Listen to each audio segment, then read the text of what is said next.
कल यानी 9 फरवरी को अचानक से शरद पवार की तबीयत बिगड़ने की खबर सामने आई थी, जिसकी वजह से उन्हें अस्पताल में भर्ती कराया गया था। बताया जा रहा है कि उनके सीने में तकलीफ और खांसी है, जिसकी वजह से उन्हें दिक्कत हो रही थी। अब उनकी बेटी और बारामती से लोकसभा सांसद सुप्रिया सुले ने शरद पवार के स्वास्थ्य की जानकारी दी है। साथ ही पीएम मोदी ने भी शरद पवार का हालचाल जाना। सुप्रिया सुले ने बताया कि शरद पवार की सेहत में सुधार है। कल के मुकाबले आज उनकी तबीयत काफी बेहतर है। फिलहाल शरद पवार एंटीबायोटिक्स पर हैं, जो अगले 4 दिन तक चलेगी।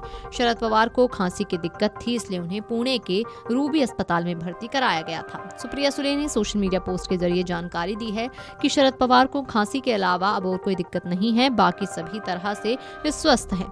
इसी के साथ सुप्रिया सुले ने शरद पवार के लिए प्रार्थना करने वालों, कठिन समय में उनका सपोर्ट करने वालों को धन्यवाद दिया है। इसी के साथ उन्होंने शरद पवार की मेडिकल टीम के सभी डॉक्टर्स का भी शुक्रिया अदा किया है। इससे पहले सोमवार 9 फरवरी की रात को पोते रोहित पवार ने जानकारी दी थी कि रूबी अस्पताल में शरद पवार की मेडिकल जांच की गई थी। उन्हें किसी तरह के बाहरी सपोर्ट की जरूरत नहीं है और ना ही उन्हें आईसीयू में रखा गया है। पवार की सेहत पर जानकारी देते हुए इलाज कर रहे डॉक्टर अभिजीत ने बताया कि आवश्यक जांच कर ली गई है और इलाज शुरू कर दिया गया है। उन्होंने कहा, सीने में कुछ कंजेशन पाया गया है, सभी जरूरी जांचें कराई गई हैं, उनके अनुसार उपचार शुरू किया गया है। रिपोर्ट आने के बाद इलाज में जरूरत के मुताबिक बदलाव किया जाएगा। फिलहाल उन्हें निजी कमरे में रखा गया है और ऑक्सीजन लेवल, ब्लड प्रेशर समेत सभी जरूरी मानक सामान्य हैं। इससे पहले दिन में शरद पवार को खांसी और सांस लेने में दिक्कत की शिकायत के बाद अस्पताल लाया गया था।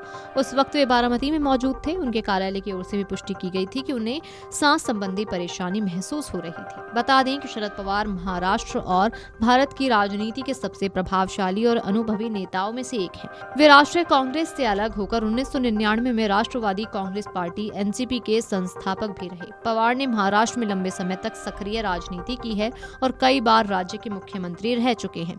उनके नेतृत्व में एनसीपी ने राज्य की राजनीति में मजबूत पकड़ बनाई है और वे कांग्रेस समेत बाकी पार्टियों के साथ गठबंधन सरकारों का अहम हिस्सा रहे हैं। साथ ही एनसीपी प्रमुख के भतीजे श्रीनिवास पवार ने बताया कि पवार को रात से लगातार खांसी हो रही थी और उन्हें सीने में भी जकड़न महसूस हो रही थी, जिसके बाद उन्हें अस्पताल लाया गया। पवार के साथ उनकी पत्नी प्रतिभा पवार, बेटी सुप्रिया सुले और दामाद सादनंद सुले भी अस्पताल पहुंची। पवार की अस्पताल में कई मेडिकल जांच करवाई गई। गौरतलब है कि पिछले महीने एनसीपी को बड़ा झटका लगा था, जब पार्टी प्रमुख और महाराष्ट्र के उप मुख्यमंत्री अजीत पवार का एक विमान हादसे में निधन हो गया था। इसके बाद उनकी पत्नी सुनेत्रा पवार को राज्य के उप मुख्यमंत्री के रूप में शपथ भी दिलाई गई। Video desk amarujala.com। अगर आप ये वीडियो YouTube पर देख रहे हैं तो हमारे चैनल को सब्सक्राइब कर बेल आइकन दबाएं और Facebook पर देख रहे हैं तो हमारे पेज को लाइक करें।